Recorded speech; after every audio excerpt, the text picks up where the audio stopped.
Quante volte abbiamo rivisto luoghi come questo, immortalati dalle pellicole cinematografiche? Quante volte il Veneto, con le sue città d'arte, Venezia, Verona, è stato scelto come ambientazione per film, documentari, che sono poi stati visti in tutto il mondo.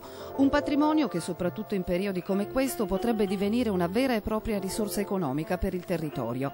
E la Regione, in collaborazione con Confindustria Veneto, non si lascia scappare questa opportunità, consapevole dell'importanza di avere un buon rapporto tra pubblico e privato, soprattutto in tema di mecenatismo culturale. Abbiamo già costruito un lavoro di censimento di chi fa il mecenate in Veneto, cioè o meglio, chi usa la cultura come strumento di promozione e crede a questo. Abbiamo costruito un sito che consenta di vedere chi fa questo e chi è interessato a vedere per entrare in questo mondo. Oggi mettiamo a confronto queste esperienze, è un inizio, è il primo gradino di una scalinata molto lunga.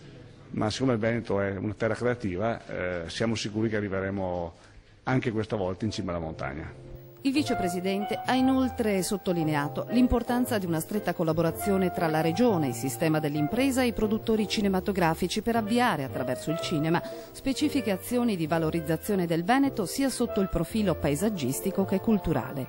Stiamo cercando di utilizzare la cultura come un momento economico per questa terra, per il Veneto. Sotto questo profilo abbiamo cercato di attivare come Confindustria Veneto degli interessi su alcuni progetti specifici. Oggi parliamo in particolare di produzione audiovisiva, ci sono delle facilitazioni fiscali, ci sono delle opportunità di mercato, è un piccolo passo.